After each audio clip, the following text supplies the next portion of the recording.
আসমানের দরজা খোলার কথা শুনলে, আসমানে উঠে যাওয়ার কথা শুনলে আমাদের কাছে মনে হয় না জানি এটা কত কঠিন, কত অসম্ভব। অথচ সকল ধর্মীয় গ্রন্থ একমত। কোরআন বলেন, বাইবেল বলেন, তাওরাত বলেন, জাবুর বলেন, ইনজিল বলেন, ওল্ড টেস্টামেন্ট, নিউ টেস্টামেন্ট, যেখানে খুলবেন সব একমত যে আদম আলাইহিস সালামকে জান্নাতে তৈরি করা হয়েছে, পরে জান্নাত থেকে দুনিয়াতে নামানো হয়েছে। তো জান্নাত থেকে দুনিয়াতে নামলো কিভাবে? আসমানের যদি দরজাই না থাকে, নামলো কোন দিক দিয়ে? তাহলে যে আসমানের দরজা দিয়ে আদম আলাইহিস সালাম নামলেন, সেই আসমানের দরজা দিয়ে ঈসা আলাইহিস সালাম উঠতে পারবে না? আমরা তো ছিলামই আসমানে, ছিলামই জান্নাত। অতএব এটা অনেক সহজ, অতি সহজ। এগুলো গায়েব, কিন্তু এগুলো বাস্তব। সম্মানিত উপস্থিতি, রাসূলুল্লাহ সাল্লাল্লাহু আলাইহি ওয়াসাল্লাম বলছেন, জাবির ইবনে আব্দুল্লাহ রাদিয়াল্লাহু তাআলা আনহু থেকে বর্ণিত, তিনি বলেন, আমার পিতা উহুদের যুদ্ধে মারা গেছেন, আর তার পিতা অনেক কন্যা রেখে গেছে। সেই কন্যাগুলোকে মানুষ করতে হবে, ঋণের বোঝা আছে, সেগুলো নিয়ে তিনি চিন্তিত, কাঁদছেন। রাসূল সাল্লাল্লাহু আলাইহি ওয়াসাল্লাম বলছেন, জাবের, লা তাবকি, কাঁদিও না। মা জালাতিল মালাইকাতু তুজিল্লু বিআজনিহাতিহা, তুমি কাঁদছো কেন? তুমি কাঁদো কিভাবে, যেখানে এখন পর্যন্ত ফেরেশতারা তোমার পিতার লাশকে তাদের পর দিয়ে, তাদের পাখা দিয়ে ছায়া দিয়ে রেখেছে। আল্লাহু আকবার।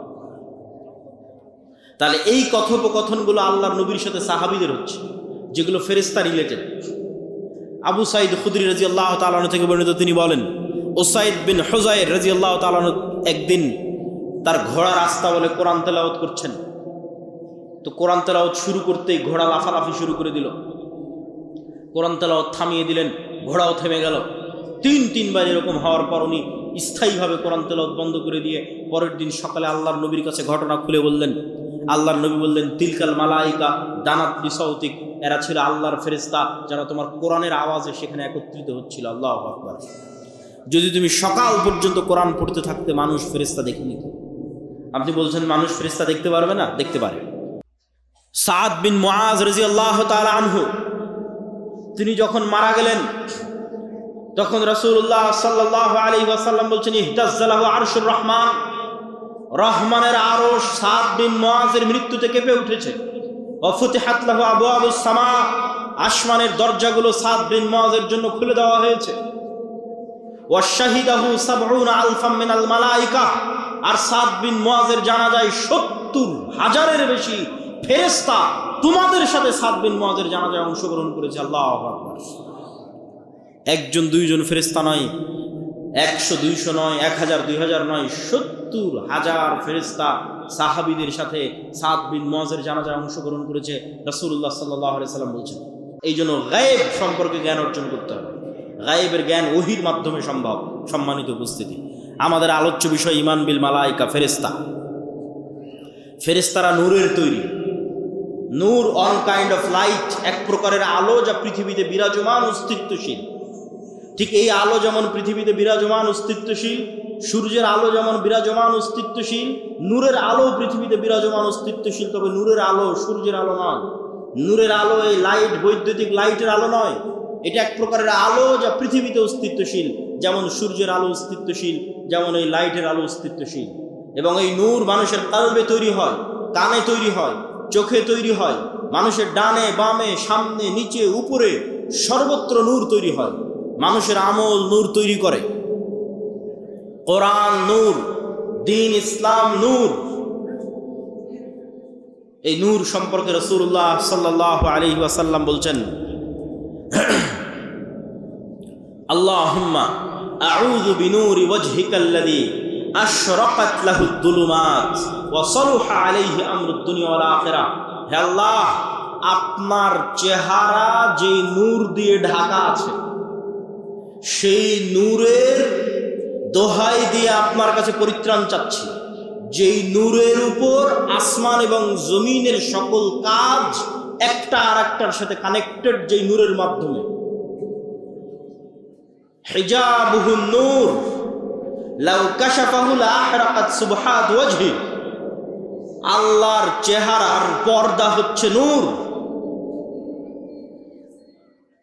আল্লাহ এবং সৃষ্টিজীব, আল্লাহ এবং আসমান জমিন, এই দুইটার মধ্যে আর হিসেবে, পার্থক্যকারী হিসেবে সারা আসমান এবং জমিনে বিরাজমান আছে নূর, এটাই গায়েব। যদি এই নূরের পর্দা সরিয়ে নেওয়া হতো, লাউ কাশাফাহু লাহরাকাত সুবহাত ওয়াজহি, তাহলে আল্লাহর চেহারার তাজাল্লিতে আসমান এবং জমিন জ্বলে পড়ে ছারখার হয়ে যেত। এই নূর সম্পর্কে রাসূলুল্লাহ সাল্লাল্লাহু আলাইহি ওয়াসাল্লাম বলেন, আল্লাহুম্মা জাআল ফি কলবি নূরা, হে আল্লাহ আমার হৃদয়ে নূর তৈরি করে দেন। ওয়া ফি সামঈ নূরা, আমার কানে নূর তৈরি করে দেন। ওয়া ফি বাসরি নূরা, আমার চোখে নূর তৈরি করে দেন। আমার সামনে পিছনে ডানে বামে সর্বত্র নূর তৈরি করে দেন। তাহলে নূর এমন একটা অস্তিত্বশীল বিষয় যা তৈরি হতে পারে। আপনার চোখের পাওয়ার যেমন ধরা পড়ে, বাস্তবে তো ধরা পড়ে না, বাস্তবে তো দেখলে চোখ ঠিকই আছে, কিন্তু মেশিনে দেওয়ার পর যখন ধরা পড়ে যে চোখের পাওয়ার কমে গেছে, কাজের বাস্তবায়নে যখন অনুভূতি দেখেন যে না আমি কম দেখতে পাচ্ছি, তো আপনার চোখের পাওয়ারের কম বেশি যেমন সত্য, আপনার চোখে নূর আছে অথবা নাই এটা তার চেয়ে বেশি সত্য।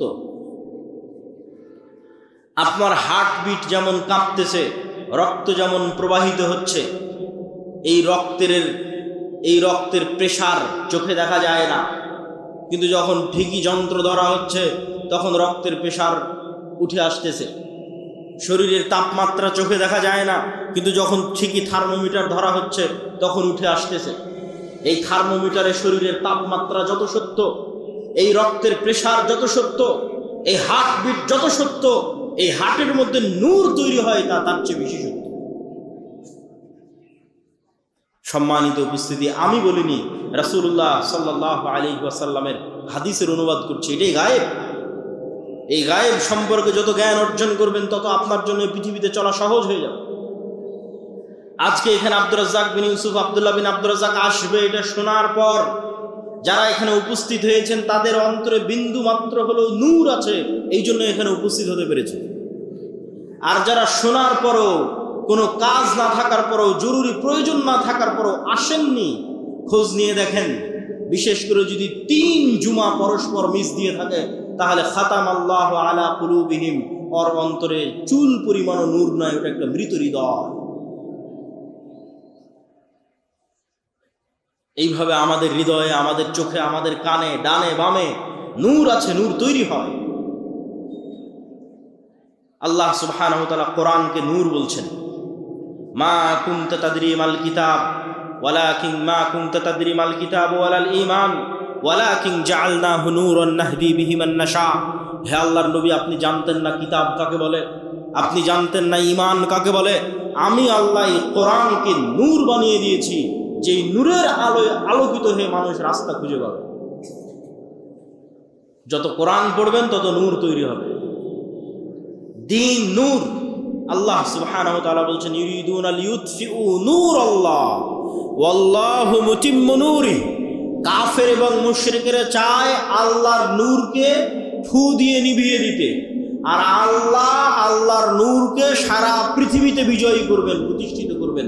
বলেন আল্লাহু আকবার। এই নূর হচ্ছে ইসলাম। ওয়াহী নূর। আল্লাহ সুবহানাহু ওয়া তাআলার পক্ষ থেকে যে ওয়াহী এসেছে, কোরআন ওয়াহী, ইসলাম ওয়াহী, এই ওয়াহী নূর। এই নূরকে আল্লাহ সুবহানাহু ওয়া তাআলা বিজয়ী করেই ছাড়বেন পৃথিবীতে। আল্লাহ নিজে বলছেন পবিত্র কোরআনে। সম্মানিত উপস্থিতি, ঠিক তেমনি আমি যেটা বললাম যে আপনাদের সৎ আমল নূর তৈরি করে। ঠিক যেমন আপনারা মোবাইলের ব্যাটারিতে চার্জ দিয়ে সারাদিন ব্যবহার করলেন, সারা রাত চার্জ দিলেন, সারাদিন ব্যবহার করলেন, ঠিক এই দুনিয়াতে আমলের মাধ্যমে আমরা নূর রিসিভ করি, নূর জমা করি, নূর তৈরি করি। আর এই গায়েবের পর্দা উন্মোচন হওয়া মাত্র, তথা মৃত্যু এসে যাওয়া মাত্র, মৃত্যু আসা আর গায়েবের পর্দা উন্মোচিত হওয়া শেষ, তথা মৃত্যু আসার পর থেকে আপনি গায়েবের জগতে চলে গেছেন, যেটা এতদিন বিশ্বাস করতেন সেই জগতে চলে গেছেন। ওই জগতে যাওয়ার পর থেকেই এই দুনিয়াতে করা আমলের প্রভাব দেখতে পাবেন। আপনার আমলের নূর আপনার অন্ধকার কবরকে আলোকিত করবে, আপনার আমলের নূর কিয়ামতের অন্ধকারকে আলোকিত করবে, আপনার আমলের নূর আপনাকে পুলসিরাত অতিক্রম করতে সহযোগিতা করবে। আল্লাহ সুবহানাহু ওয়া তাআলা কোরআন মাজিদে বলছেন, ওয়াল্লাযীনা আমানু মাআহু নূরুহুম ইয়াসআ বাইনা আইদিহিম ওয়া বিআইমানিহিম। যারা ঈমান আনয়ন করেছে তাদের নূর কিয়ামতের মাঠে তাদের ডানে বামে বিচ্ছুরিত হবে। ইয়াউমা তারাল মুমিনিনা ওয়াল মুমিনাত নূরুহুম ইয়াসআ নূরুহুম বাইনা আইদিহিম ওয়া বিআইমানিহিম। মুমিন এবং মুমিনারা কিয়ামতের মাঠে দেখতে পাবে তাদের আমলের নূর তাদের ডানে এবং বামে বিচ্ছুরিত হচ্ছে। আজকে যখন আপনি ওযু করছেন তখন আপনি নূর তৈরি করছেন। এই নূর আজ দেখা যাচ্ছে না, যদিও বাস্তবে অস্তিত্বশীল আছে, কিন্তু গায়েব দেখা যাচ্ছে না, নূরই গায়েব। কিন্তু যখন কিয়ামতের মাঠে যাবেন তখন এই ওযুর অঙ্গ প্রত্যঙ্গগুলো নূরের আলোয় আলোকিত থাকবে। আল্লাহু আকবার। এটা আপনার দুনিয়াতে করা ওযুর প্রভাব কিয়ামতের মাঠে দেখা যাবে। দুনিয়াতে ওযু করে যে নূর জমা করেছেন সেই নূর কিয়ামতের মাঠে প্রকাশিত হবে। এই নূর অস্তিত্বশীল, এই নূর বাস্তব। সম্মানিত উপস্থিতি, সেই নূরের তৈরি হচ্ছে ফেরেশতা। ফেরেশতারা হচ্ছে সেই নূরের তৈরি এবং মানুষের রূহ। ইবনুল কাইয়িম রাহিমাহুল্লাহ বলছেন মানুষের রূহ নূরুন লাতীফ, নূরের একটা সূক্ষ্ম প্রকার হচ্ছে মানুষের রূহ। এই জন্য দেখা যায় না, এই জন্য ধরা যায় না। সম্মানিত উপস্থিতি, তাহলে নূর যদি পৃথিবীতে অস্তিত্বশীল থাকে, বিরাজমান থাকে, ফেরেশতারা যদি পৃথিবীতে অস্তিত্বশীল থাকে, বিরাজমান থাকে, আমি আপনি দেখি না কেন? আমি আপনি ধরতে পারি না কেন? বিজ্ঞানের যন্ত্র ধরতে পারে না কেন? আবিষ্কার করতে পারে না কেন? আজ থেকে 100 বছর আগে এই মাটিকাটা গ্রামে যে মানুষ মারা গেছে, সেই মানুষকে যদি আপনি এখন উঠান, উঠিয়ে বলেন যে শোনো, আমি কথা বলবো এখানে, আর আমার কথা এখন সাথে সাথে ঢাকায় গিয়ে বাজবে। আমি কথা বলবো এখানে, বাজবে ঢাকায় সাথে সাথে, আর আমি কথা বলবো এখানে, বাজবে সৌদি আরবে, আমেরিকা, ইউরোপে সাথে সাথে। 1 সেকেন্ড দেরি হবে, বিশ্বাস করুন। এটা তার কাছে গায়েব ছিল। আজ থেকে 100 বছর আগে যারা পৃথিবীতে চলে গেছে, পৃথিবী থেকে চলে গেছে, এটা তাদের কাছে গায়েব। আর আল্লাহ আমাদের জন্য এই নিয়ামত উন্মোচন করে দিয়েছে। কথা বলছি এখানে, এই লাইভে ক্যামেরায় আমেরিকায় যে বসে আছে সেও শুনতে পাচ্ছে আমার কথা এখান থেকে ইনস্ট্যান্ট ভেসে উড়ে আমেরিকা গিয়ে বাজতেছে। 100 বছর আগে মানুষের বিশ্বাস করতে হবে। অথচ যেই ওয়েভ, যেই মাইক্রোওয়েভ, রেডিও ওয়েভ, আলোর তরঙ্গের মধ্যে দিয়ে মানুষের আওয়াজ এবং মানুষের দৃশ্য ট্রান্সফার হচ্ছে, আলোর গতির সাথে ট্রান্সফার হচ্ছে, এই ওয়েভের মধ্যে ডাটা ধারণ করার ক্ষমতা তথা মানুষের আওয়াজ ধারণ করার ক্ষমতা, মানুষের দৃশ্য ধারণ করার ক্ষমতা আল্লাহ যেদিন পৃথিবী সৃষ্টি করেছিলেন ওই দিন থেকেই ছিল, মানুষ জানতো না, ওই দিন থেকেই ছিল। আজ এসে মানুষ আবিষ্কার করেছে কিরে, এই আলোর তরঙ্গ তো ডাটা ধারণ করে, যেটার উপর আজকের ইন্টারনেট দাঁড়িয়ে আছে, যেটার উপর আজকের আধুনিক মোবাইল কম্পিউটারের সভ্যতা দাঁড়িয়ে আছে, শুধু এই আলোর মাইক্রোওয়েভ, রেডিও ওয়েভের মাধ্যমে ডাটা ট্রান্সফার করা। অথচ আমরা কত বোকা দেখেন, সবসময় ফোনে কথা বলতেছি, আমেরিকা, ইউরোপ, লন্ডন সব জায়গায় কথা বলতেছি ফোনে, সাথে সাথে সেখানে আমাদের কথা পৌঁছে যাচ্ছে। অথচ এটা বিশ্বাস করতেছি না যে এই কথা আল্লাহর সাথে সাথে শুনতে পাবে। আরে মানুষের তৈরি প্রযুক্তির মাধ্যমে আল্লাহর দেওয়া সিস্টেম ব্যবহার করে সাথে সাথে কথা পৌঁছে যাচ্ছে আমেরিকায়, আর মানুষ বিশ্বাস করে না যে তার কথার সাথে সাথে আল্লাহ সুবহানাহু ওয়া তাআলা শুনতে পাচ্ছে।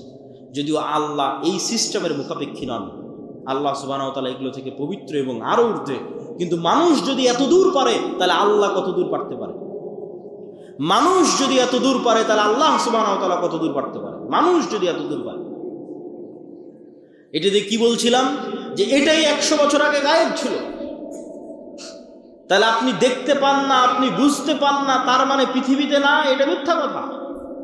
আজ থেকে 100 বছর আগে একটা মানুষ যদি বলে থাকে কথা এখানে বলবো, বাজবে আমেরিকায়, এটা অসম্ভব, তাহলে এটা মিথ্যা কথা।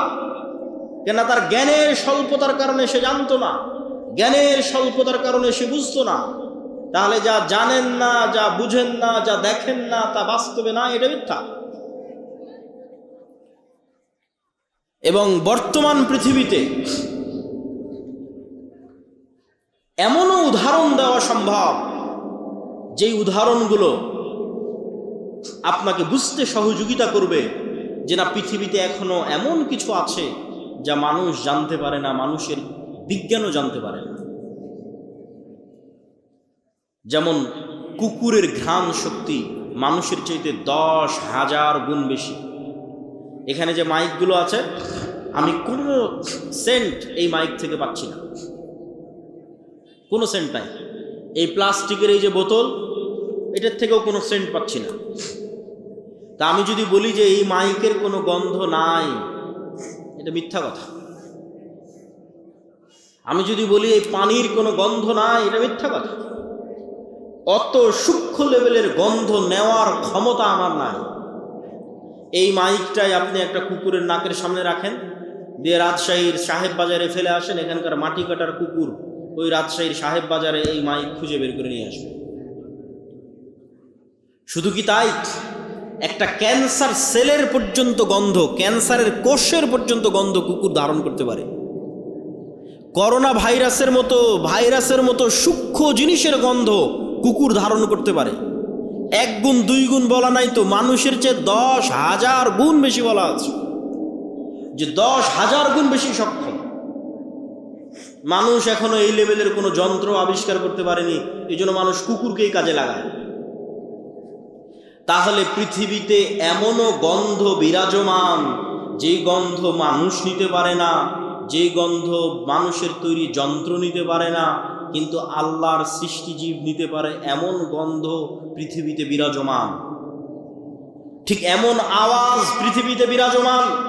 আজকে আমি যেখানে দাঁড়িয়ে বক্তব্য দিচ্ছি, এর আশেপাশে যদি কোনো পিঁপড়া চলমান থাকে, ওই পিঁপড়ার আওয়াজ আমি শুনতে পাচ্ছি না। এই রেকর্ডার, দামি রেকর্ডারও যদি ওই পিঁপড়ার কাছে লাগিয়ে দেওয়া হয়, তো এই রেকর্ডার ওই পিঁপড়ার আওয়াজ ধরতে পারবে না। কিন্তু আমি যদি বলি ওই পিঁপড়ার হাঁটার কোনো আওয়াজ নাই, এটা মিথ্যা কথা। ওই পিঁপড়ার হাঁটার যে আওয়াজ আছে, সাপের চলার যে আওয়াজ আছে, যত সূক্ষ্ম লেভেলের আওয়াজ হতে পারে, সে আওয়াজ মানুষ ধরতে না পারলেও, মানুষের তৈরি যন্ত্র ধরতে না পারলেও আল্লাহর আরাক সৃষ্টিজীব ধরতে পারে।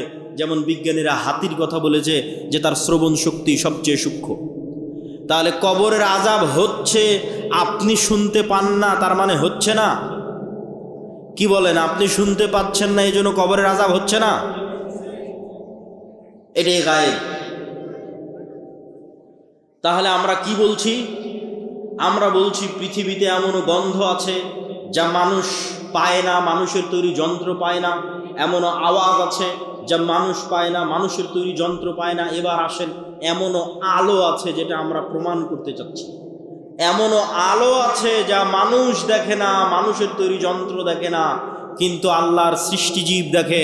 রাসূলুল্লাহ সাল্লাল্লাহু আলাইহি ওয়াসাল্লাম বলেন, ইযা সামি'তুম সাইহাতাদ দিকা, যখন তোমরা মোরগের আওয়াজ শোনো, তখন আল্লাহর কাছে কল্যাণের দোয়া করো। কেননা মোরগ রাতিল মালাইকা, ফেরেশতার যে নূর, যেই নূরের আলো মানুষের চোখ ধরতে পারে না, যেই নূরের আলো মানুষের তৈরি যন্ত্র ধরতে পারে না, সেই নূরের আলো আল্লাহর সৃষ্টিজীব মোরগ দেখতে পায়। বলেন আল্লাহু আকবার। তাহলে ফেরেশতা অস্তিত্বশীল, নূর অস্তিত্বশীল, প্রমাণ আল্লাহর সৃষ্টিজীব। রাসূলুল্লাহ সাল্লাল্লাহু আলাইহি ওয়াসাল্লাম বলছেন, যখন তোমরা দেখো গাধা ডাকে, যখন তোমরা দেখো কুকুর ডাকে, তখন আল্লাহর কাছে শয়তান থেকে বাঁচতে চাও। কেননা গাধা এবং কুকুর শয়তানের আলো দেখতে পায়। শয়তানের আলো কিন্তু ভিন্ন আলো, এটা আগুনের তৈরি আলো। ফেরেশতারটা নূর, এটা সরাসরি গায়েবী নূরের সাথে সম্পৃক্ত। আর শয়তানেরটা, আমরা যেমন দুনিয়ার মাটি থেকে তৈরি, এরকম শয়তানেরটা আগুন থেকে তৈরি, সেটা আর এক ভিন্ন লেভেলের আলো। এই জন্য মোরগ যেটা দেখতে পায় ওটা কুকুর দেখতে পায় না, কুকুর যেটা দেখতে পায় ওটা মোরগ দেখতে পায় না। আর এই যে একজনের আর একজনের সাথে বৈচিত্র্য, এটা অস্বাভাবিক কাল্পনিক কিছু না, এটা বাস্তব। আপনি আজকে আমাকে যেমন দেখছেন, আমি কতটুকু লম্বা, কতটুকু মোটা চিকন, চেহারা কেমন, কতটুকু দাড়ি, সাদা না কালো, এটা দেখে আপনি আমাকে চিনতেছেন। পৃথিবীর কোনো সৃষ্টিজীব মানুষকে এভাবে চেনে না। কুকুরও আপনাকে এভাবে চিনে না। কুকুর তো মাত্র 2টা আলো দেখতে পায়, ও কিভাবে দেখবে আপনি সাদা না কালো? কিভাবে দেখবে আপনি কতটুকু লম্বা, কতটুকু মোটা? ওটা ধারণ করার ক্ষমতা কুকুরের নাই। কুকুরের ভিন্ন লেভেলের দেখার ক্ষমতা। তাহলে কুকুর চিনে কেমনে এটা আপনি? গন্ধ দিয়ে চিনে যে এটা আপনি। তো এরকম আপনি যদি একটা বন্ধকার ঘরের মধ্যে, একটা ঘেরা ঘরের মধ্যে যদি একটা পাখি ছেড়ে দেন, তাহলে পাখি খুঁজে পাবে না কোথায় জানালা। এখানে একবার বাড়ি খাবে, এখানে একবার বাড়ি খাবে, এখানে একবার বাড়ি খাবে। কেন? পাখি যতটুকু দেখে, আপনি যেভাবে দেখেন পাখি ওভাবে দেখতে পায় না। প্রত্যেকের দেখার সীমাবদ্ধতা, শোনার সীমাবদ্ধতা, জ্ঞানের সীমাবদ্ধতা আল্লাহ সুবহানাহু ওয়া তাআলা তৈরি করে দিয়েছেন। এখন পাখি যদি বলে যে না এই ঘরে কোনো জানালা নাই, তাহলে এটা যেমন মিথ্যা। মানুষ যদি বলে এই পৃথিবীতে ফেরেশতার অস্তিত্ব নাই, এটা তেমনই মিথ্যা। এটা দেখার কম বেশির উপর নির্ভর করে। মানুষকে আল্লাহ ত্রিমাত্রিক জগতে আটকে রেখে দিয়েছি। এর বেশি ঊর্ধ্বে ওঠার ক্ষমতা মানুষের নাই। মানুষ সময়ের সাথে আবদ্ধ, মানুষ আলোর সাথে আবদ্ধ। সময়ই আলো, আলোই সময়। আর এই পৃথিবী আর মানুষের এই যে 3D জগৎ, এই কয়টার মধ্যেই সীমাবদ্ধ। সম্মানিত উপস্থিতি, তাহলে আমরা প্রমাণ করছিলাম যে পৃথিবীতে এমন অদৃশ্য কিছু আছে যা মানুষের পক্ষে দেখা সম্ভব নয়, মানুষের তৈরি যন্ত্রের পক্ষে দেখা সম্ভব নয়। সেই রকম এক অদৃশ্য অস্তিত্বের নাম ফেরেশতা, যারা এখনো এখানে আছে। এবার চলেন ফেরেশতাদের উপর সাহাবীরা কেমন লেভেলের বিশ্বাস রাখত, তাহলে আপনি বুঝতে পারবেন আপনার কোন লেভেলের বিশ্বাস দরকার।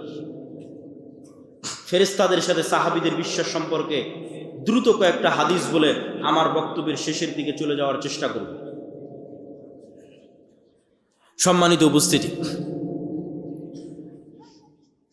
সাদ বিন মুআজ রাদিয়াল্লাহু তাআলা আনহু তিনি যখন মারা গেলেন, তখন রাসূলুল্লাহ সাল্লাল্লাহু আলাইহি ওয়াসাল্লাম বলছেন, ইহতাজ্জালাহু আরশুর রহমান, রহমানের আরশ সাদ বিন মুআজের মৃত্যুতে কেঁপে উঠেছে।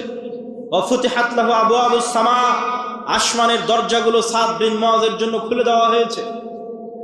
ওয়াশাহিদাহু ৭০ আলফাম মিনাল মালায়েকা, আর সাদ বিন মুআজের জানাজায় ৭০,০০০-এর বেশি ফেরেশতা তোমাদের সাথে সাদ বিন মুআজের জানাজায় অংশগ্রহণ করেছে। আল্লাহু আকবার। একজন দুইজন ফেরেশতা নয়, ১০০ ২০০ নয়, ১০০০ ২০০০ নয়, ৭০,০০০ ফেরেশতা সাহাবীদের সাথে সাদ বিন মুআজের জানাজায় অংশগ্রহণ করেছে। রাসূলুল্লাহ সাল্লাল্লাহু আলাইহি সাল্লাম বলছেন, আসমানের দরজা খোলার কথা শুনলে, আসমানে উঠে যাওয়ার কথা শুনলে আমাদের কাছে মনে হয় না জানি এটা কত কঠিন, কত অসম্ভব। অথচ সকল ধর্মীয় গ্রন্থ একমত। কোরআন বলেন, বাইবেল বলেন, তাওরাত বলেন, জাবুর বলেন, ইনজিল বলেন, ওল্ড টেস্টামেন্ট, নিউ টেস্টামেন্ট, যেখানে খুলবেন সব একমত যে আদম আলাইহিস সালামকে জান্নাতে তৈরি করা হয়েছে, পরে জান্নাত থেকে দুনিয়াতে নামানো হয়েছে। তো জান্নাত থেকে দুনিয়াতে নামবে কিভাবে? আসমানের যদি দরজাই না থাকে, নামলো কোন দিক দিয়ে? তাহলে যে আসমানের দরজা দিয়ে আদম আলাইহিসসালাম নামলেন, সেই আসমানের দরজা দিয়ে ঈসা আলাইহিস সালাম উঠতে পারবে না? আমরা হয়তো ছিলামই আসমানে, ছিলামই জান্নাতে। অতএব এটা অনেক সহজ, অতি সহজ। এগুলো গায়েব, কিন্তু এগুলো বাস্তব।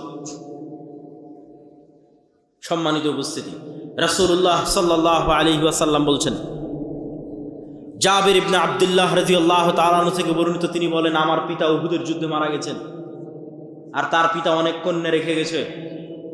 সে কন্যাগুলোকে মানুষ করতে হবে, ঋণের বোঝা আছে, সেগুলো নিয়ে তিনি চিন্তিত, কাঁদছেন। রাসূল সাল্লাল্লাহু আলাইহি সাল্লাম বলছেন, জাবের লা তাবকি, কাঁদিও না। মা জালাতিল মালাইকাতু তুজিল্লু বিআজনিহাতিহা, তুমি কাঁদছো কেন?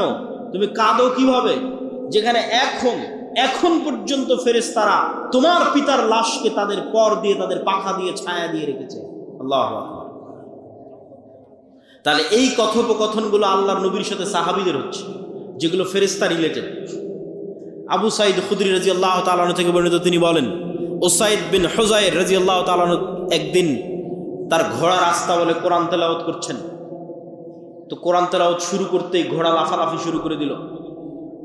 কোরআন তেলাওয়াত থামিয়ে দিলেন, ঘোড়াও থেমে গেল। তিনবার এরকম হওয়ার পর উনি স্থায়ীভাবে কোরআন তেলাওয়াত বন্ধ করে দিয়ে পরের দিন সকালে আল্লাহর নবীর কাছে ঘটনা খুলে বললেন। আল্লাহর নবী বললেন, তিলকাল মালাইকা দানাত বিসাউতিক, এরা ছিল আল্লাহর ফেরেশতা যারা তোমার কোরআনের আওয়াজে সেখানে একত্রিত হচ্ছিল। আল্লাহু আকবার। যদি তুমি সকাল পর্যন্ত কোরআন পড়তে থাকতে, মানুষ ফেরেশতা দেখে নিত। আপনি বলছেন মানুষ ফেরেশতা দেখতে পারবে না? দেখতে পারে। মানুষ ফেরেশতা দেখে, মানুষও ফেরেশতার আওয়াজ শুনতে পারে। অস্বাভাবিক কিছু নয়। অসংখ্য দলিল কোরআন এবং হাদিস থেকে দেওয়া সম্ভব। বানু ইসরাইলের একজন ব্যক্তি রাস্তা দিয়ে হাঁটতেছে, আকাশ থেকে আওয়াজ আসলো, ইস্তি হাদিকাতা ফুলান, উমুকের বাগানে পানি বর্ষণ করো। আওয়াজ ফেরেশতার, শুনছে সাধারণ মানুষ, নবী নয়, রাসূল নয়, ফেরেশতার আওয়াজ শুনছে সাধারণ মানুষ। হাদিস সহিহ বুখারী মুসলিমের, বানু ইসরাইলের যুগের ঘটনা। ওই লোক দেখে এক জায়গায় গিয়ে পানি বর্ষণ হচ্ছে। সে পানি বর্ষণের জায়গায় গিয়ে একজন মানুষকে দেখতে পেল, বলল, তোমার নাম কি? বলে, আমার নাম এই। তখন ওই লোক বলে, এই নাম তো আকাশ থেকে যে আওয়াজ শুনলাম সে আওয়াজের সাথে মিলে যায়। বলে তুমি করো কি? তো বলে আমার ফসল থেকে যতটুকু উৎপাদন হয় তার 3 ভাগের 1 ভাগ আল্লাহর রাস্তায় দান করে দিই, 3 ভাগের 1 ভাগ এই জমিতে বিনিয়োগ করি, আর 3 ভাগের 1 ভাগ দিয়ে নিজের সংসার চালাই। তখন ওই লোক বলল, বুঝেছি, এটি সেই কারণ যে কারণে আকাশ থেকে আওয়াজ শোনা যাচ্ছে যে তোমার জমিতে যেন পানি বর্ষণ করা হয়। তাহলে ফেরেশতার আওয়াজ মানুষ শুনতেছে, নবী রাসূল নয়, সাধারণ মানুষ। ফেরেশতাকে সাধারণ মানুষ দেখতে পায়, তার প্রমাণ বানু ইসরাইলের 3 জন ব্যক্তি, যারা একজন অন্ধ, একজন কুষ্ঠ, একজন টাক। আল্লাহ সুবহানাহু ওয়া তাআলা মানুষ রূপে ফেরেশতা পাঠিয়ে দিলেন 3 জনের কাছে। 3 জনেরই অন্ধত্ব, টাক এবং কুষ্ঠ রোগ ভালো হয়ে গেল। 3 জনকে উট, গরু এবং ছাগল দেওয়া হলো। আবার 20, 30, 25 বছর পর আবার ফেরেশতা তাদের কাছে গেল পরীক্ষা নেওয়ার জন্য। পরীক্ষায় শুধু অন্ধ ব্যক্তি পাশ করলো। ফেরেশতা দেখা যায়, ফেরেশতা সাধারণ মানুষের কাছেও আসতে পারে, অস্বাভাবিক কিছু নয়। ফেরেশতা অস্তিত্বশীল, সত্য এবং বাস্তব। রাসূলুল্লাহ সাল্লাল্লাহু আলাইহি ওয়াসাল্লাম বলছেন, আব্দুল্লাহ বিন আব্বাস রাদিয়াল্লাহু তাআলা আনহু থেকে বর্ণিত, একজন মুসলিম ব্যক্তি একজন মুশরিককে ধাওয়া করতেছে যুদ্ধের মাঠে। ধাওয়া করতে করতে এক পর্যায়ে গিয়ে দেখে তাকে আঘাত করার আগেই ওই মুশরিক উল্টে পড়ে আছে এবং তার আহত স্থান থেকে, ক্ষত স্থান থেকে রক্ত বের হচ্ছে। তো তাকে তো সে হামলাই করেনি, হামলা করার আগে পড়লো কিভাবে, রক্ত কেমনে বের হল? সাহাবী রাসূলুল্লাহ সাল্লাল্লাহু আলাইহি ওয়াসাল্লামের কাছে এসে যখন ঘটনা বর্ণনা করছেন, আল্লাহর নবী বলছেন, যালিকা মিন মাদাদিস সামাই সালিসা, এটি ছিল 3য় আসমান থেকে আসা ফেরেশতার আক্রমণ। শুধু কি তাই, রাসূলুল্লাহ সাল্লাল্লাহু আলাইহি ওয়াসাল্লাম বলছেন, সাদ বিন আবি ওয়াক্কাস রাদিয়াল্লাহু তাআলা আনহু থেকে বর্ণিত, রাআইতু ইয়াউমা উহুদিন, সাদ বিন আবি ওয়াক্কাস বলছেন, আমি উহুদের যুদ্ধের দিন দেখছি আমার ডানে আমার বামে, আমার ডানে এবং আমার বামে রাজুলাইনি আলাইহিমা সিয়াবুন বীদুন মা রাআইতুহুমা ক্বাবলু ওয়ালা বা'দ, আমার ডানে এবং বামে 2 জন সাদা পোশাকধারী ব্যক্তি বীর বিক্রমে যুদ্ধ করছে। আশাদ্দাল কিতাল, ভয়ঙ্কর যুদ্ধ করছে। মা রাআইতুহুমা ক্বাবলু ওয়ালা বা'দ, আমার জীবনে তাদেরকে আগেও কোনোদিন দেখিনি, পরেও কোনোদিন দেখিনি। আল্লাহর নবীকে যখন জিজ্ঞেস করা হলো, আল্লাহর নবী বললেন, এরা 2 জন ছিল জিবরাইল এবং মিকাইল। আল্লাহু আকবার। জিবরাইল এবং মিকাইল যুদ্ধের মাঠে অবতীর্ণ হয়েছে, সাহাবীদের সাথে যুদ্ধ করতেছে। সাহাবীরা দেখতে পাচ্ছে, হাদিস সহিহ, অসংখ্য হাদিস এবং অসংখ্য কোরআনের আয়াত। সম্মানিত উপস্থিতি, আয়েশা রাদিয়াল্লাহু তাআলা আনহা বলছেন, আল্লাহর নবী খন্দকের যুদ্ধ থেকে ফিরে আসলেন। ফিরে এসে ওয়াজা আসসালাহ ওয়াগতাসালা, অস্ত্র রেখে দিলেন, গোসল করলেন। জিবরাইল উপস্থিত। জিবরাইল বলছে, আপনি অস্ত্র রেখেছেন, আমরা অস্ত্র রাখিনি। মানে ফেরেশতাদের বাহিনী এখনো অস্ত্র রাখেনি। কেন রাখেনি? 3টা ইহুদি গোত্র, বানু কুরাইজা, বানু কায়নুকা, বানু নাজির গাদ্দারি করেছে মুহাম্মদ সাল্লাল্লাহু আলাইহি ওয়াসাল্লামের সাথে, এদের শাস্তি দিতে হবে। আল্লাহর নবী সাহাবীদের বললেন, ফেরেশতা বাহিনী এখন অস্ত্র রাখেনি, চলো, যুদ্ধ এখনো শেষ হয়নি। আনাস রাদিয়াল্লাহু তাআলা আনহু বলছেন, কাআন্নী আনজুরু ইলাল গুবারি সাতিআন ফি যুকাকি বানি গানাম, আল্লাহর নবী যখন আমাদের নিয়ে পুনরায় রওনা দিলেন, আমরা যখন কোনো গাড়ি বহরে যাই তখন সামনে যদি 50-100টা মোটরসাইকেলের শোডাউন থাকে, তাহলে ধুলায় যেমন রাস্তা অন্ধকার হয়ে যায়। আনাস রাদিয়াল্লাহু তাআলা আনহু বলছেন, সাহাবীদের বাহিনীর আগে জিবরাইলের বাহিনীর ঘোড়ার পদাঘাতে ধুলায় অন্ধকার হয়ে গেছে রাস্তা। আল্লাহু আকবার। তাহলে সাহাবীরা স্বচক্ষে ফেরেশতাদের দেখতেছেন, ফেরেশতাদের সাথে যুদ্ধ করতেছেন। সম্মানিত উপস্থিতি, তাহলে সাহাবীদের ফেরেশতাদের উপর ঈমান কোন লেভেলের ছিল, আমার এবং আপনার ঈমান ফেরেশতাদের উপর কোন লেভেলের? মুখে বলে দিলাম আমানতু বিল্লাহি ওয়া মালাইকাতিহি, আল্লাহর উপর ঈমান আনি, ফেরেশতার উপর ঈমান আনি, ঈমানই নাই। সাহাবীদের ঈমানের সাথে মেপে দেখেন। বক্তব্যের শেষে চলে এসেছি। বক্তব্যের শেষে এতটুকু বলতে চাই, শয়তান মানুষের শত্রু, ফেরেশতা মানুষের বন্ধু। আপনি যাকে যতটুকু অ্যাক্সেস দিবেন, আপনার ওয়াইফাইয়ের অ্যাক্সেস যেভাবে দেন, কিউআর কোড স্ক্যান যেভাবে শেয়ার করেন, যাকে যতটুকু অ্যাক্সেস দিবেন সে আপনার আশেপাশে সেভাবেই থাকবে। রাসূল সাল্লাল্লাহু আলাইহি ওয়াসাল্লামকে জিবরাইল বলতেছে মেসওয়াক করতে করতে মাড়ি ছিলে গেছে, গোস্ত উঠে যাচ্ছে। আল্লাহর নবীর মতো পবিত্র মুখে যদি জিবরাইলের কষ্ট হয়, আর আপনারা যারা এখানে উপস্থিত আছেন, আপনাদের এই গোদাগাড়ি মাটি কাটার মানুষ যারা প্রতিদিন বিড়ি আর সিগারেট টানতেছে, ওর মুখের মধ্যে শয়তান আছে না ফেরেশতা আছে? আল্লাহর নবীর পবিত্র মুখে যদি জিবরাইলের এত কষ্ট হয়, তাহলে বিড়ি আর সিগারেটের গন্ধে ফেরেশতা আসবে? বিড়ি সিগারেটের গন্ধে ফেরেশতা আসবে? অসম্ভব। তাহলে সিদ্ধান্ত আপনার, আপনি কাকে জায়গা দিচ্ছেন। বাড়িতে ঢোকার সময় যদি সালাম দিয়ে প্রবেশ করেন, বিসমিল্লাহ বলে খাবার খান, টয়লেটে প্রবেশ করেন দোয়া করে, বাড়ি থেকে বের হন দোয়া পড়ে, অজু করেন, 5 ওয়াক্ত সালাত আদায় করেন, তাহলে ওখানে ফেরেশতার রাজত্ব, নূরের রাজত্ব, হৃদয়ে প্রশান্তি, বাড়িতে শান্তি। আর যদি সব সময় পেশাব করে পানি নেওয়ার নাম নাই, অপবিত্র, সারাদিন বিড়ি সিগারেটের দুর্গন্ধ, সালামের নাম নাই, কোরআনের নাম নাই, অজুর নাম নাই, ফরজ গোসলের নাম নাই, তাহলে শয়তানের গোলাম। তার হৃদয়ে, তার কালবে নূর মারা গেছে, তার বাড়িতে শয়তানের রাজত্ব, বরকতবিহীন বাড়ি। সম্মানিত উপস্থিতি, এভাবেই পৃথিবী চলতেছে, এটি পৃথিবীর রিয়ালিটি। আপনি নিজেও পরীক্ষা করতে পারেন। আপনি একদিন নিয়ত করেন যে আগামীকাল ফজরে উঠব, নিয়ত করবেন।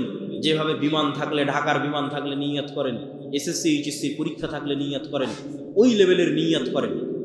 নিয়ত করার পর আপনাকে মোবাইলের অ্যালার্মও দেওয়া লাগবে না, মানুষকে বলাও লাগবে না যে আমাকে ফজরে উঠিয়ে দিও। কেননা রাসূল সাল্লাল্লাহু আলাইহি ওয়াসাল্লাম বলছেন, কেউ যদি আয়াতুল কুরসি পড়ে পবিত্র অবস্থায়,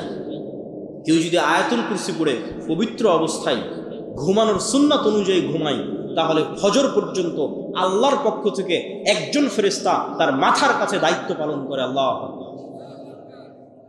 তাহলে ফজরে উঠাতে আপনাকে অ্যালার্মও লাগবে না, ফজরে উঠাতে মানুষও লাগবে না, কেন আপনার মাথার কাছে ফেরেশতা দায়িত্বরত আছে। আমি বলিনি, রাসূল সাল্লাল্লাহু আলাইহি সাল্লাম বলছেন, বাস্তবে আপনি পরীক্ষা করে দেখতে পারেন। সম্মানিত উপস্থিতি, বক্তব্যের শেষে চলে এসেছি। আজকের বক্তব্যের সারমর্ম কি? আমাদের একটা প্রজন্ম দরকার, যে প্রজন্ম ঈমান বিল গায়বের উপর ইয়াকিন রাখবে, তাহলে ওদের কোনোদিন কম্প্রোমাইজ করা লাগবে না। সাহাবীরা যখন যুদ্ধের মাঠে গেছে, স্বচক্ষে ফেরেশতার সাহায্য দেখে কেউ যদি যুদ্ধ করতে যায়, তাহলে দুনিয়াবী শক্তির উপর জীবনে ভরসা করবে না। ও তো স্বচক্ষে ফেরেশতার সহযোগিতা দেখেছে, আল্লাহর পক্ষ থেকে পাঠানো ফেরেশতা। সম্মানিত উপস্থিতি, তাহলে ঈমান বিল গায়বে ইয়াকিন লাগবে। আর নেতৃত্বের তৈরি হওয়া লাগবে, একটা প্রজন্ম লাগবে, যে প্রজন্ম ন্যায়পরায়ণতা, সত্যবাদিতা, আমানতদারিতার উপর বড় হবে, যেই প্রজন্মের ঈমান বিল গায়বে ইয়াকিন থাকবে, যেই প্রজন্ম আল্লাহর নবী এবং আল্লাহর দিনে চুল পরিমাণ কম্প্রোমাইজ করবে না। পাশের দাদাবাবুরা তাদের ওই গোমূত্র পানকে, তাদের ওই গোবরপূর্ণ দিন এবং ধর্মকে, ভ্রান্ত দিনকে, যেই দেশ তৈরি হয়েছিল সেকুলারিজমের উপর, ধর্মনিরপেক্ষ মতবাদের উপর, সেই রাষ্ট্রে তারা কট্টর হিন্দুত্ববাদ প্রতিষ্ঠা করেছে। আর যেই বাংলাদেশ 47-এ ইসলামের উপর প্রতিষ্ঠিত হয়েছে, ইবনে খালদুন বলেছেন, রাষ্ট্র আসাবিয়া ছাড়া তৈরি হওয়া সম্ভব নয়। দিনের উপর যে যত কট্টর, যেই দিন বাংলাদেশের মুসলমানেরা তাদের দিনের উপর কট্টর হয়ে যাবে, ওই দিন বাংলাদেশ স্বাধীন হয়ে যাবে। এটা হলো স্বাধীনতার একমাত্র মূলনীতি, আসাবিয়া, নিজের দিনের উপর কঠোর হওয়া, শেষ, স্বাধীন। আর যতদিন কম্প্রোমাইজ করে বলবে যে না আমি সেকুলার, আমি ধর্মনিরপেক্ষ, আমি অমুক, ছাড় দিবে, তাদের ঈমান এখনো ঠিক হয়নি, ঈমান বিল গায়বে এখনো বিশ্বাস নেই, ঈমান বিল গায়বে বিশ্বাস তৈরি হয়নি। তাহলে ঈমান বিল গায়বে বিশ্বাসওয়ালা, ইয়াকিনের লেভেলে বিশ্বাসওয়ালা, সৎ এবং ন্যায়পরায়ণ একদল প্রজন্ম লাগবে, যারা আমল সালেহের মাধ্যমে আসমান থেকে গায়বী মদদ কেটে নিয়ে আসতে পারবে। সালাত সেই আমল সালেহ যা আসমান থেকে গায়বী মদদ কেটে নিয়ে আসে। রাতের সালাত সেই আমল সালেহ যা আসমান থেকে গায়বী মদদ কেটে নিয়ে আসে। জিকির সেই আমল সালেহ যা আসমান থেকে গায়বী মদদ কেটে নিয়ে আসে। এই জন্য যুদ্ধের মাঠেও সালাত আদায় করতে হয়। কেননা দুনিয়াবী শক্তি দিয়ে মুসলমানদের বিজয় সম্ভব নয়। দুনিয়াবী শক্তি দিয়ে মুসা আলাইহিস সালামের বিজয় হয়নি। দুনিয়াবী শক্তি দিয়ে অতীতেও কোনোদিন মুসলমানদের বিজয় হয়নি। মুসলমানদের লাগবে ঈমান বিল গায়বে ইয়াকিন, লাগবে সত্যবাদী আমানতদার একদল প্রজন্ম, যারা আমল সালেহ দিয়ে আসমান থেকে গায়বী মদদকে টেনে নিয়ে আসতে পারবে। তাদের হাতে ইসলামের বিজয় সূচিত হবে। আল্লাহ সুবহানাহু ওয়া তাআলা কবুল করুক। বক্তব্যের শেষে চলে এসেছি। এই যে আপনাদের সাথে সাক্ষাৎ, এই যে আপনাদের সাথে মোলাকাত, এটা যদি অস্থায়ী একদিনের সাক্ষাৎ হয় তাহলে হবে না, এটাকে স্থায়ী রূপ দিতে হবে। আর এই স্থায়ী রূপ দেওয়ার 1 নম্বর বড় মাধ্যম মাসিক আল ইতিসাম। কোথায় বছরে বাংলাদেশের 600-র অধিক উপজেলায় আমরা কয়দিন যাব, কতবার কিভাবে যাব? পুরো বছরে যদি 100টা প্রোগ্রামও করি তবুও এক বছরে 600টা উপজেলায় যাওয়া যাবে। তাহলে আপনার এখানে একবার না দুইবার না তিনবার মিস হতেই পারে। যেমন গতবার আমাদের আসা হয়নি, আবারও হয়তো সামনে 1-2-3 বছর না আসা হতে পারে। কিন্তু মাসিক আল ইতিসাম যদি আপনার বাড়িতে যাই, তাহলে প্রতি মাসে আমি আব্দুল্লাহ নিজে মাসিক আল ইতিসামে 3টে লেখা লিখি, সম্পাদকীয় লিখি, মিন্নাতুল বাড়ি লিখি, স্বাভাবিক একটা প্রবন্ধ লিখি। এই জন্য আজকে যারা এখানে উপস্থিত হয়েছেন, মনে করছেন আমাদের থেকে জ্ঞান নেওয়া প্রয়োজন, আমাদের সাথে সম্পৃক্ত থাকা প্রয়োজন এবং এটা দাবি, এটা হওয়া উচিত, প্রত্যেকে অনুরোধ জানাবো অন্তত মাসিক আল ইতিসাম নিয়ে যাবে। 2 নম্বর সম্পৃক্ত হওয়ার উপায় আমাদের বই। যে বই থেকে আজকের আলোচনা করছিলাম সেটাও আমার লেখা বই, জানি না কয় কপি আজকে থাকবে। আল্লাহর পথে যাত্রা এই বইয়ের নাম। এটা ঈমান বিল গায়েবের উপরেই লেখা, ওখান থেকে আলোচনা করতেছিলাম। এবং এরকম আরও যত বই আছে, মিন্নাতুল বাড়ি হোক, ফিলিস্তিন হোক, শেখ আব্দুর রাজ্জাক বিন ইউসুফের সালাতের হোক, আব্দুর রহিমের নতুন বই রাসূলুল্লাহ সাল্লাল্লাহু আলাইহি ওয়াসাল্লাম দেখতে যেমন ছিলেন, যে কোনো বই যেটা আপনার পছন্দ হবে সেটা সাথে নেওয়ার চেষ্টা করবেন, পড়ার চেষ্টা করবেন। এই উম্মাত পড়ার উম্মাত, ইকরা বিসমি রাব্বিকাল্লাযী খালাক, ইকরা ওয়া রাব্বুকাল আকরাম। এই উম্মাত জ্ঞানের উম্মাত, জ্ঞানের উপরেই টিকে থাকতে হবে। 3, আমাদের সাথে স্থায়ী সম্পৃক্ত হওয়ার মাধ্যম মক্তব। এই গোদাগাড়ি অঞ্চলে আমি কত সফর দিয়েছি মক্তবের জন্য, জানি না এখন কয়টা মক্তব চলে। যারা প্রোগ্রামের আয়োজক তারাও মক্তব নিয়ে চিন্তা ভাবনা দায়িত্ব পালন করে কিনা সেটাও জানি না, কিন্তু আমার কাছে ওটাই গুরুত্বপূর্ণ, ওটাই দামি। আমি একদিনের এক ঘন্টার বক্তব্যে না আপনাকে সূরা ফাতিহা শেখাতে পারলাম, না দোয়া শেখাতে পারলাম, কিছুই পারিনি। কিন্তু আপনার গ্রামে যদি মক্তব চলে, তাহলে প্রতিদিন ওখানে দোয়া কোরআন এগুলো শিখবে, আর সেগুলোর সাদাকায়ে জারিয়া আমরা রাজশাহীতে বসে ঘরে বসে পাবো। এটাই তো জীবনের সবচেয়ে বড় সফলতা। এই সাদাকায়ে জারিয়ার নেশায় তো আমরা পাগল, সেটা তৈরি করার জন্য আপনাদের পিছিয়ে এত পরিশ্রম, কিন্তু বুঝাতে পারি না। অতএব মক্তব যদি থাকে আরও স্ট্রং করা, না থাকলে আরও বিভিন্ন জায়গায় তৈরি করা। ট্রেনিংয়ের জন্য জামিয়া সালাফিয়া দাওয়া ইলাল্লাহর কাছে পাঠানো, 600 মক্তবের ইমাম ট্রেনিং নিয়েছে। আজকে এখনও 30-এর অধিক মক্তবের ইমাম ট্রেনিংয়ের জন্য জামিয়া সালাফিয়া রাঙ্গিপাড়া পাওয়ার রাজশাহীতে আছে। এই সমস্ত ট্রেনিংয়ের জন্য যে সমস্ত ইমামেরা আসে, তাদের যাতায়াত খরচ আমরা দিই, থাকা খাওয়া খরচ আমরা দিই। সম্মানিত উপস্থিতি, 3 নম্বর উপায় হচ্ছে প্রতিষ্ঠানকে জামিয়া সালাফিয়ার সাথে অধিভুক্ত করা। যে কোনো প্রতিষ্ঠান, জামিয়া সালাফিয়া বাংলাদেশের শ্রেষ্ঠতম, বৃহত্তম, অন্যতম, দেশি বিদেশি ছাত্র, শিক্ষক, উন্নত সিলেবাস, পড়াশোনা সব দিক থেকে বাংলাদেশের টপ 5, টপ 10 শিক্ষা প্রতিষ্ঠানগুলোর একটি। এই জামিয়া সালাফিয়ার সাথে সম্পৃক্ত হলে ছোট ছোট গ্রামের প্রতিষ্ঠানগুলোরও মান উন্নত হবে। শিক্ষা এবং জ্ঞানের মাধ্যমে আমাদের বিপ্লব নিয়ে আসতে হবে। অতএব শিক্ষা এবং জ্ঞানকে গুরুত্ব দিতে হবে। 4 নম্বর, সুদের বিরুদ্ধে যুদ্ধ। সুদ মিথ্যুক বানায়, এই জন্য কর্জে হাসানা। যদিও আমরা পরীক্ষামূলক শুরু করেছি, 30-এর কাছাকাছি মানুষকে আমরা কর্জে হাসানা দিয়েছি। ইসলামে বিলাসী পণ্যের জন্য সুদযুক্ত ঋণ তো বহু দূরের কথা, কর্জে হাসানা নেওয়ারও কোনো দলিল খুঁজে পাওয়া কঠিন। বিলাসী পণ্য মানে বাড়ি মাটির আছে ভেঙে ইটের তৈরি করবে। বিলাসী পণ্য মানে বাড়িতে ফ্রিজ নাই, ফ্রিজ কিনবে। বিলাসী পণ্য মানে বাড়িতে এসি নাই, এসি কিনবে। এগুলো বিলাসী পণ্য। এগুলো সুদের টাকা দিয়ে কিনা তো বহু পরের কথা, কর্জে হাসানা দিয়েও কিনা যাবে কিনা এটার প্রমাণ কোরআন হাদিস থেকে দেওয়া কঠিন আছে। তাহলে কর্জে হাসানাটা কখন নেওয়া যাবে? কর্জে হাসানা নেওয়া যাবে যখন বিপদে পড়েছেন, অ্যাক্সিডেন্ট করেছেন, মেয়ের বিয়ে দিবেন, তখন কর্জে হাসানা। আর কখন নেওয়া যাবে? যখন একটা ব্যবসা শুরু করতে চাচ্ছেন, ব্যবসায়িক প্রয়োজনে আটকে গেছেন, তখন কর্জে হাসানা। বিলাসী পণ্যের জন্য সুদের ঋণ বহু পরে। কর্জে হাসানাও জায়েজ হবে কিনা, যে একটা মানুষ জিজ্ঞেস করবে যে আল্লাহ আমি কর্জে হাসানা দিয়ে এসি কিনবো, এটা জায়েজ হবে কিনা এটা আমি জানি। আমি ইসলামিক ফাইন্যান্স নিয়ে পড়েছি, আমার জানা নাই ইসলামের মূলনীতি এটার সাথে যায় কিনা। আর এই বিলাসী পণ্যগুলোতে লোন দেওয়ার কারণেই ইসলামী ব্যাংক আর ইসলামী ব্যাংক থাকতে পারেনি। কেননা কনভেনশনাল ব্যাংক বিলাসী পণ্যে লোন দিচ্ছে, সারা পৃথিবী ক্রেডিট কার্ড দিচ্ছে, আসো খরচ করো। বিকাশ বলতেছে 50,000 টাকা তুমি বিনা ডকুমেন্টস জমা দিয়ে খরচ করতে পারবো। মানে যে কোনো মূল্যে আপনাকে লোনের ফাঁদে ফেলে শয়তানের দাসত্বে, মিথ্যার দাসত্বে আপনাকে নিয়ে যাওয়া। এই পুরো পৃথিবী এরকম হায়নার মতো হয়ে আছে। অতএব অল্পে তুষ্ট না থাকলে, ইমান না বাঁচাতে চাইলে আপনি এই সুদের বেড়াজাল থেকে বাঁচতে পারবেন না। এটির জন্য আমাদের মুসলিম বাইতুল মাল কর্জে হাসানা। আর এই কর্জে হাসানা প্রজেক্টে আমরা কোনো দান নেই না। যে সমস্ত মানুষেরা বিভিন্ন ব্যাংক ব্যালেন্সে টাকা জমা রেখেছে, বিকাশ নগদে টাকা ফেলে রেখেছে, যেখান থেকে কোনো লাভ ইন্টারেস্ট নিতে চায় না, তারা আমাদের মুসলিম বাইতুল মালে টাকা জমা রাখতে পারে। সেটারই অল্প কিছু পরিমাণ আমরা কর্জে হাসানা দিয়ে আবারও যখন তাদের ফেরতের দরকার তখন আমরা আবার ফেরত দিয়ে দিই। আলহামদুলিল্লাহ, অনেক মানুষ মুসলিম বাইতুল মালে তাদের টাকা জমা রেখেছে, যখন প্রয়োজন হচ্ছে তখন উঠিয়ে নিচ্ছে। আমরা চাচ্ছি যে কর্জে হাসানার কালচারটা তৈরি হোক, কর্জে হাসানার এই বিশ্বস্ততায় আস্থায় দেওয়া এবং নেওয়ার কালচারটা তৈরি হোক। তাহলে সমাজ থেকে সুদকে দূর করা যাবে। আল্লাহ সুবহানাহু ওয়া তাআলা আমাদের উপস্থিত জনগণ যারা আজকে এখানে উপস্থিত হয়েছেন সকলকে আজকের এই বক্তব্য থেকে জ্ঞান অর্জন করার এবং শিক্ষা নেওয়ার, ফেরেশতার সাথে বন্ধুত্ব, শয়তান থেকে শয়তানের সাথে শত্রুতা। সম্মানিত উপস্থিতি, বক্তব্যের শেষের দিকে এসে কয়েকটা জরুরি কথা। আল জামিয়া সালাফিয়া আর দাওয়া ইলাল্লাহ, মাসিক আল ইতিসাম, মাকতাবাতুস সালাফ, এগুলোর নাম আপনারা কখনো শুনেছেন কিনা, শোনেন কিনা জানি না।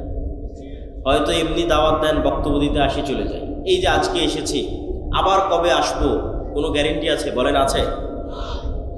মৃত্যু হয়ে যেতে পারে। আর এই সারা বাংলাদেশের কত গ্রাম, কত জেলা, কোন জায়গায় আবারও যাওয়া হবে আর কোন জায়গায় আবারও যাওয়া হবে না, কোনো গ্যারেন্টি নেই। কিন্তু প্রতি মাসে আমরা যে মাসিক আল ইতিসামে লিখতেছি, আমি নিজে 3টে লিখি, 3টে প্রবন্ধ লিখি। একটা হচ্ছে সম্পাদকীয়টা লিখি, যেমন প্রথমে আজকের এটাতে আছে হামাস ইসরায়েলের যুদ্ধবিরতি, গাজার ভবিষ্যৎ কি, এটা এই মাসের সম্পাদকীয় আমার লেখা। এবং 2টে প্রবন্ধ লিখি, তাহলে মোট 3টে লিখি প্রতি মাসে। তাহলে আমি এখানে আর আসতে পারি আর না পারি, এখানকার কোনো মানুষ যদি নিয়মিত মাসিক আল ইতিসাম নেয়, তাহলে ওর কাছে আমার নিয়মিত কথা যাচ্ছে না? যাচ্ছে না? নিয়মিত আমার কথা যাচ্ছে। আর যদি মনে করেন আজকেই বক্তব্য দিয়ে শেষ, আর 5 বছরে আমিও আসলাম না, আপনার সাথে আমার আর দেখাও হলো না, আপনাকে আর দাওয়াতও দিতে পারলাম না। তো এই জন্য আমাদের লেখনীকে, আমাদের অন্য আর যে কার্যক্রমগুলো আছে, যেমন দাওয়া ইলাল্লাহর কাজ কি, বক্তব্য, এত বলি সুমন ভাইকে, মনিরকে, যে এইভাবে নয়, দাওয়াতি কাজের মাধ্যমে প্রোগ্রাম করতে হবে, কিন্তু বুঝাতে পারি না। হয়তো আমার ব্যর্থতা, ওই জন্য বুঝাতে পারি না। আমরা আলহামদুলিল্লাহ অন্যান্য জায়গায় সফল হয়েছি, সফল কাম হয়েছি।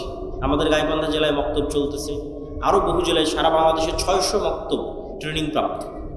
ট্রেনিং প্রাপ্ত মানে এই সমস্ত 600 মক্তবের শিক্ষকেরা জামিয়া সালেফে ডাঙ্গিপাড়াতে ফ্রি থাকা, খাওয়া এবং যাতায়াত খরচ, এবং ওই 600টা মক্তবের ছাত্রের ফ্রি বই, ছাত্রছাত্রী, কতগুলো জিনিস একটা আর একটা সাথে যুক্ত, 600। এই 600টা মক্তবের ক্ষেত্রে এই সবগুলো জিনিস ঘটেছে। মানে 600 মক্তবের ইমাম জামিয়া সালেফেতে এসেছে, 7 দিন ব্যাপী ট্রেনিং নিয়েছে, থেকেছে, তাদের থাকা খাওয়া খরচ, যারা ট্রেনিং দিয়েছে তাদের বেতন, তাদের যাতায়াত খরচ, আবার ওই মক্তবের ছাত্রছাত্রীর বই, সবগুলো দাওয়া ইলাল্লাহর পক্ষ থেকে বহন করা হয়েছে। এবছর আমরা দাওয়া ইলাল্লাহর জাতীয় মক্তব প্রতিযোগিতাকে টিভি চ্যানেলে নিয়ে যাচ্ছি। এইটার পিছনে খরচ আছে প্রায় 50 লক্ষ টাকার কাছাকাছি। টিভি চ্যানেলের সময় কেনা থেকে শুরু করে সম্পূর্ণ প্রজেক্টটা বাস্তবায়ন করা। আপনাদের ছেলেমেয়েরাই টিভিতে যাবে এবং কথা বলবে, তাদের জ্ঞানকে ছড়িয়ে দেবে। তাহলে এই যে একটা প্রসেসের সাথে যদি আপনারা যুক্ত হন, এটা স্থায়ী দাওয়াত। আমি সেখানে যাই আর না যাই, আমার ট্রেনিং প্রাপ্ত শিক্ষক ওখানে কোরআন শেখাচ্ছে, এটা চিন্তা করলেই মন ভালো হয়ে যায়, চিন্তা করলেই মন ভালো। আর যখন মনে করেন আমি এখানে আসলাম, খাওয়া আজকে বের হয়ে গেলাম, এখানে একটা বক্তব্য চালু করতে পারলাম না, তখন মনে হয় যে না, আমার এই দাওয়াতি সফরটা কল্যাণকর হল, সাদাকায় জারিয়াটা স্থায়ী হল। 2 ঘন্টা চিৎকার করলাম, মানুষ তো এখনকার এখন ভুলে যাবে। আর যদি না, এখানে এই শিবগঞ্জ কানসাট অঞ্চলে আমার 10টা-50টা মক্তব চলে, তাহলে আমার মনে হবে যে না, ওই 10টা-50টা মক্তবে যে বাচ্চা কোরআন শিখতেছে, ওর সাদাকায় জারিয়ার লিখে আমিও পাবো। কেন সেগুলোর আমরা খোঁজ খবর রাখতেছি, প্রতিযোগিতা আয়োজন করতেছি, তদারকি করতেছি। তো ঠিক তেমনি আমাদের আরও লেখনির যে বিষয়গুলো আছে, শায়েখ আব্দুর রাজ্জাক বিন ইউসুফের যে বইগুলো আছে, আমাদের ছাত্ররা একটা পত্রিকা বের করে, কিশলয়, এটা ছাত্রদের। এর এই যে প্রচ্ছদ ডিজাইন, এটাও ছাত্রদের করা। এর ভিতরের যে লেখার যে ডিজাইন, এটাও ছাত্রদের করা। এটা কোনো স্টাফ, বেতনভুক্ত কোনো স্টাফ দিয়ে করা যায়, ছাত্ররাই করে। এইগুলো যদি আপনারা না দেখেন, না শোনেন, শায়েখ আব্দুর রাজ্জাক বিন ইউসুফের সালাতের বই, দোয়ার বই, আমাদের মিন্নাতুল বাড়ি, এগুলো আপনাদের মূল্যায়ন করতে হবে। 3 নম্বর যে বিষয়টা, সেটি হচ্ছে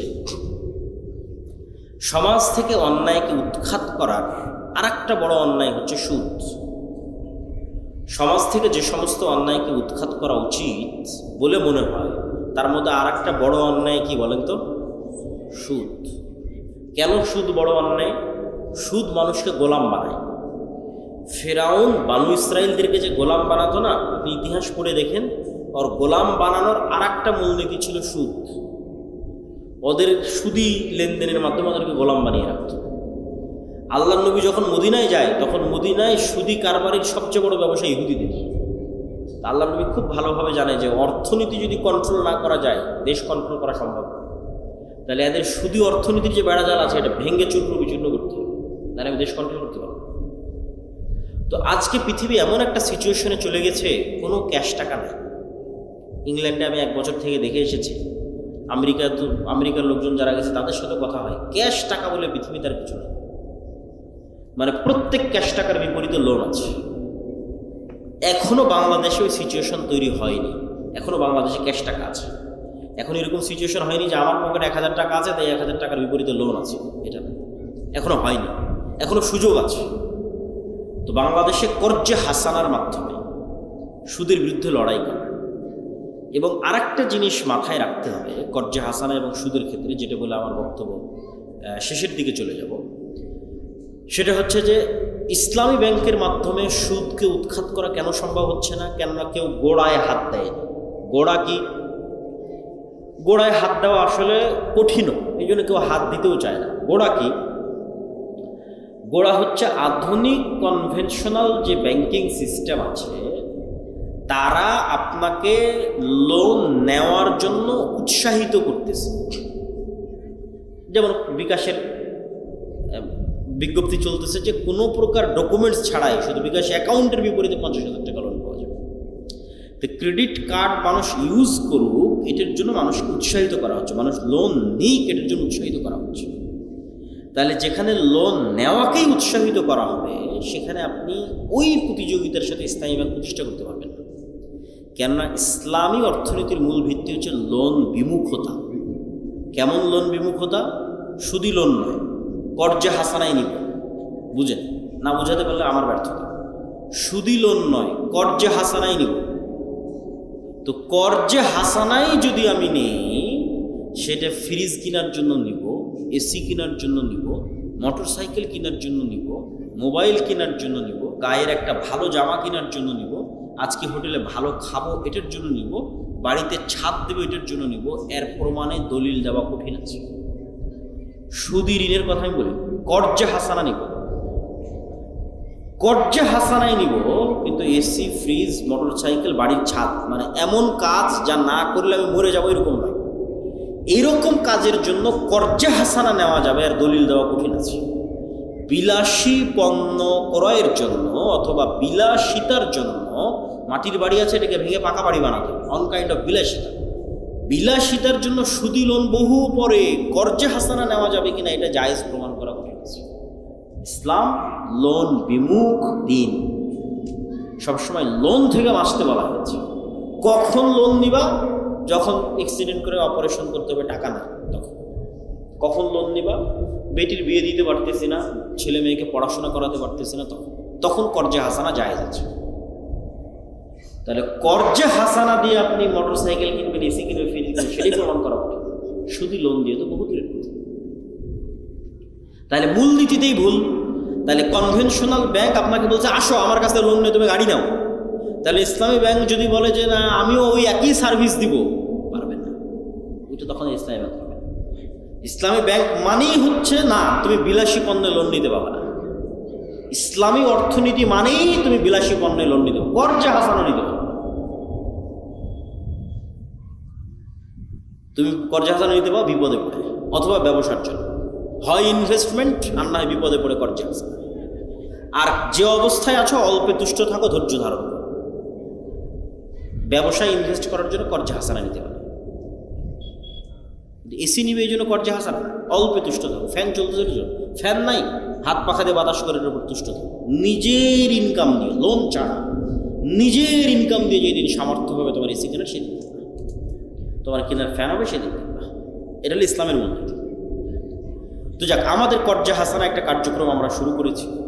এইটাতে যেমন আমরা কর্জে হাসানা দিচ্ছি এবং আমরা ওই সিস্টেমে দিচ্ছি, হয় বিপদগ্রস্ত না হয় ব্যবসায়ী ইনভেস্ট, এই দুটো ক্যাটাগরি ছাড়া কর্জে হাসানা নাই। পাশাপাশি যে সমস্ত মানুষ ব্যাংকে টাকা রাখে কিন্তু সেখান থেকে বেনিফিট চায় না, তাদেরকে আমরা উৎসাহিত করতেছি যে আমাদের এই ফান্ডে আপনারা টাকা জমা রাখেন, যেটা আপনি যখন চাইবেন তখন ফেরত দিতে পারবেন। এবং আলহামদুলিল্লাহ অসংখ্য মানুষ এটাতে অংশগ্রহণও করতেছে। তো কর্জে হাসানা প্রজেক্ট, দাওয়াইল আল্লাহর মক্তব প্রজেক্ট এবং আল জামিয়া সালাফিয়া এবং বিশেষ করে আগামী 6-7 নভেম্বরের সালাফি কনফারেন্স, মাসিক আল ইতিসাম এবং আমাদের বই পুস্তক, ফিলিস্তিনের উপর বই আছে, রিজিকের উপর বই আছে, এগুলোকে গুরুত্ব দেওয়ার উদাত্ত আহ্বান জানিয়ে আজকের সংক্ষিপ্ত বক্তব্য এখানেই শেষ করছি। ওয়াখির দাওয়ানা আলহামদুলিল্লাহি রাব্বিল আলামিন। বইগুলো স্টেজেই পাওয়া যাবে। শায়েখ ইসকন দিয়ে হইচই করবেন না, ধীরে ধীরে, কেন প্রশ্ন উত্তর আছে 2-3টা। শায়েখ ইসকন নিয়ে আপনার মন্তব্য কি, বাংলাদেশে ইসকনের ভূমিকা এবং আমাদের কর্তব্য কি, দয়া করে জানিয়ে বাধিত করবেন। ইসকন নিয়ে আমি যতটুকু পড়াশোনা করেছিলাম সেটা হচ্ছে বাংলাদেশের স্বাধীনতাকে পার্মানেন্টলি অখণ্ড ভারতের অন্তর্ভুক্ত করা মাস্টার প্ল্যানের অংশ হচ্ছে ইসকন। বাংলাদেশের স্বাধীনতাকে পার্মানেন্টলি অখণ্ড ভারতের অংশ করার মাস্টার প্ল্যান হচ্ছে ইসকন, এবং তারা অনেক দূর সফল। ভিকটিম গেম খেলার মাধ্যমে, সংখ্যালঘুর নিরাপত্তার মাধ্যমে বাংলাদেশ দখল করা হবে। আজ হতে পারে, 20 বছর পর হতে পারে, 50 বছর পর হতে পারে, কিন্তু প্ল্যান এটা। সেটা কি? ব্লেম গেম, ভিকটিম, যে এই দেশে সংখ্যালঘুদের নিরাপত্তা নাই। এই গেম তৈরির রাস্তা কারা তৈরি করবে? ইসকনেরা তৈরি করবে। অতএব সংখ্যালঘুদের নিরাপত্তা দেওয়ার জন্য বাংলাদেশে সেনাবাহিনী পাঠাতে হবে।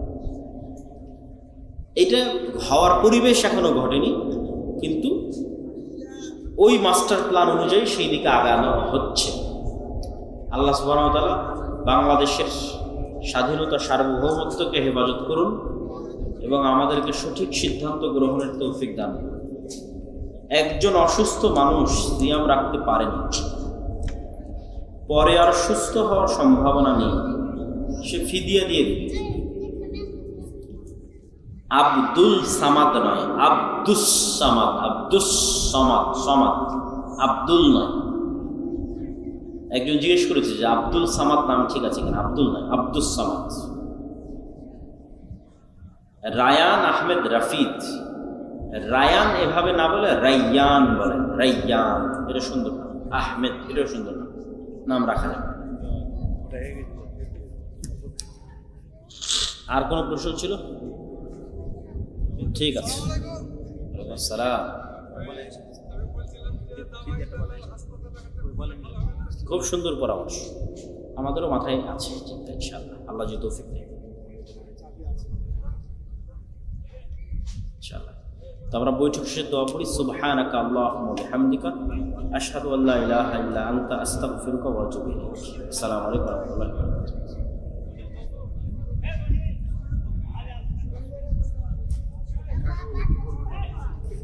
আলহামদুলিল্লাহ। আপনার মাদ্রাসার কথা শুনি, কোন মাদ্রাসায়? দেখি সরকারি চাকরি মাদ্রাসা না?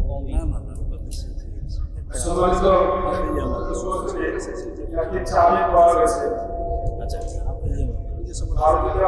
কি নাম?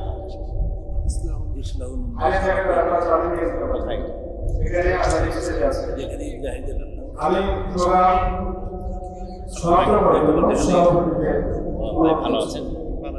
কি যেন আসফা